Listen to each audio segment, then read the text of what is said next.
కొత్తపేట మల్లయ్యలింగం భవన్లో జరిగిన విలేకరుల సమావేశంలో సిపిఐ జిల్లా కార్యదర్శి జంగాల అజయ్ కుమార్ మాట్లాడుతూ భారత కమ్యూనిస్ట్ పార్టీ సిపిఐ గుంటూరు జిల్లా సిపిఐ జిల్లా కార్యవర్గ సమావేశం ఈ నెల 17-18 ఉదయం 10 గంటలకు పార్టీ సభ్యుల సానుభూతిపరుల ప్రజా సంఘాల ముఖ్య కార్యకర్తల విస్తృత స్థాయి జిల్లా జనరల్ బాడీ సమావేశం గుంటూరు మల్లయ్యలింగం భవన్లో జరుగుతుందని తెలిపారు.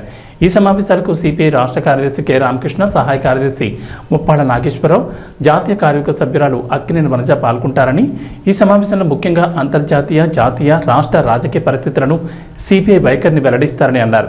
సభ్యులందరూ సకాలంలో పాల్గొని జయప్రదం చేయాలని కోరారు. ఈ సమావేశంలో సిపిఐ నగర కార్యదర్శి కోట మాల్యాద్రి, జిల్లా కార్యవర్గ సభ్యులు మేడా హనుమంతరావు, ఆకిటి అరుణకుమార్ తదితరులు పాల్గొన్నారు. ఈ నెల 17-18 తేదీల్లో సిపిఐ జిల్లా కార్యవర్గ సమావేశం 17వ తేదీన, 18వ తేదీన గుంటూరు జిల్లాలో ఉన్నటువంటి సిపిఐ కార్యకర్తలు, నాయకులు, ప్రజా సంఘాల నాయకులు, కార్యకర్తల విస్తృత స్థాయి సమావేశం సిపిఐ కార్యాలయం మల్లయ్యలింగం భవన్ గుంటూరులో విఎస్కే హాల్లో జరుగుతుంది.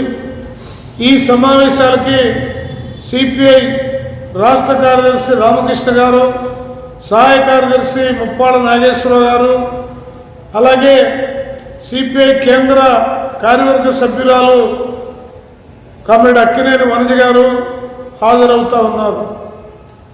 ఈ సమావేశాల ముఖ్య ఉద్దేశం ఈరోజు దేశంలో, రాష్ట్రంలో కొనసాగుతున్న ఎన్డీఏ ప్రభుత్వం భవిష్యత్తులో ఎలాంటి కార్యక్రమాలు నిర్వహించినా, ముఖ్యంగా బీజేపీ ప్రభుత్వ మతోన్మాద పైశాచిక దాడులకు వ్యతిరేకంగా, కార్పొరేట్ అనుకూల పేద ప్రజల వ్యతిరేక విధానాలకు నిరసనగా క్షేత్రస్థాయి నుండి కార్యకర్తలను సమాయత్తం చేయడం కోసం ఈ యొక్క సమావేశాలు 2 రోజుల పాటు నిర్వహించబోతూ ఉన్నాం.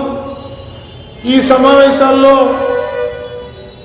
రాజకీయ, సామాజిక పరిస్థితులతో పాటు ముఖ్యంగా సిపిఐ గ్రామ స్థాయి నుండి రాష్ట్ర స్థాయి వరకు, మన జిల్లాలో జిల్లా స్థాయి వరకు ఆయా కమిటీల పనితీరు మరింత మెరుగుపడటం కోసం కావలసిన నిర్మాణ చర్యలు తీసుకొని భవిష్యత్తులో బలమైన పార్టీ నిర్మాణాన్ని తయారు చేయడం కోసం ఈ సమావేశాలు ఎంతగానో దోహదపడతాయి. అందువల్ల ఈ సమావేశాల్లో జిల్లాలో ఉన్నటువంటి పార్టీ సభ్యులు, సానుభూతిపరులు, ప్రజా సంఘాల సభ్యులు, సానుభూతిపరులు పాల్గొని జయప్రదం చేయవలసిందిగా విజ్ఞప్తి చేస్తూ ఉన్నాం.